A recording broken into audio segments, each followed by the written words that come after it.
नरेंद्र भाईच्या गुजरातमध्ये. आणि ह्या सगळ्या फॅक्टऱ्या बियाणं तयार करणाऱ्या, खतं तयार करणाऱ्या, तुमच्या तिकडे औषधी तयार करणाऱ्या अग्रवालचे तुम्ही ऐकून घ्या, त्या सगळ्या फॅक्टऱ्या गुजरातच्या आहेत. आणि हे मी सांगत नाही, सरकारी रिपोर्ट आहे. सरकारी रिपोर्ट काय आहे? सगळ्यात भ्रष्ट औषधी, सगळ्यात बोगस खतं जर कुठं भेटत असतं तर ते महाराष्ट्रात.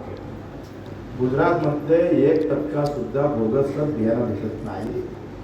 भाई ने उधर बताया, अपने नरेंद्र भाई ने भाई उधर पूरे महाराष्ट्र के किसान मर गए तो चलेगा, लेकिन मेरे गुजरात का किसान अच्छा रहना चाहिए. देवेंद्र भाई को पता ही, ये भाई ने उसको गुजरात में रोका दिया, लेकिन देवेंद्र भाई तो आने दो, मरने दो, साले दो. दिल्ला जमाल होता तुम्हाला. अर्धी औषधी आमच्या गेल्या वयात, आणि तिथं चांगलं झालं नाही तर उलट वाईट झालं भाऊ. ते सांगता सांगता आमचं आयुष्य गारद होईल, पण तुम्ही सुधारणार नाही रे.